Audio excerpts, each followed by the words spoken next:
Bienvenue à ceux qui sont sur ma chaîne YouTube. Je m'appelle Chanté, surnommée pour Chantal, et je suis de retour avec une nouvelle vidéo de YouTube. Dans cette vidéo, je vais critiquer un film intitulé La femme dans le jardin, publié en 2025. Les genres du film sont la suspense psychologique, l'horreur surnaturelle et le drame. Et puis, le réalisateur est John Colette Serra. Tout d'abord, le film raconte l'histoire d'une veuve qui se retrouve confrontée à la perte de son mari dans un accident de voiture qu'elle a commis par chagrin.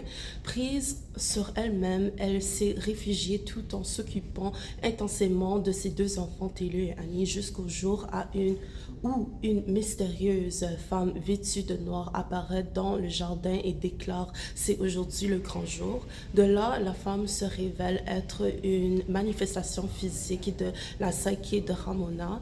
Elle s'apparaissait parce que Ramona priait pour elle imprudemment à cause de sa dépression incontrôlable. Cette dernière l'a suggéré à se suicider volontairement, espérant combler le vide qu'elle ressentait depuis son accident de voiture avec son mari David. C'est ainsi que la femme drapée de noir se présente dans le jardin de Ramona pour exorcer son veuve imprudemment. Quand le soleil brille et que le vent tombe, chez vous elle vient, froide comme une ombre.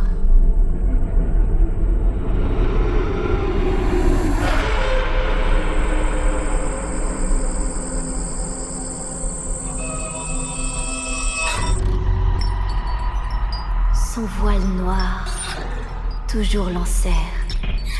D'où elle provient est un mystère.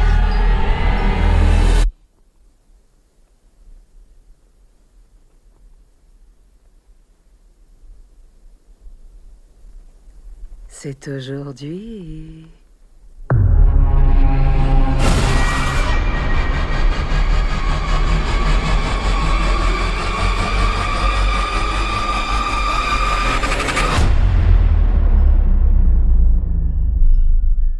C'est aujourd'hui.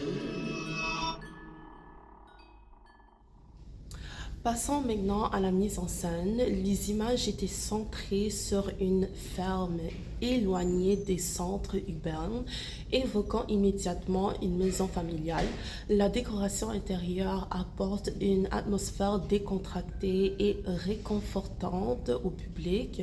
En revanche, la prise de vue extérieure de la maison montre en paysage agricole désert avec la femme au centre de l'attention, ce qui suscite une profonde frayeur aux audients.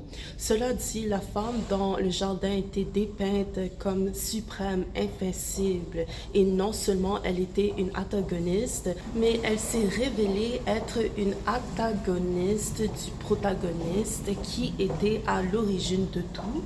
En fin de compte, j'espère que vous avez bien compris le film et qu'il vous a donné envie de regarder. Prenez soin de vous. Ciao!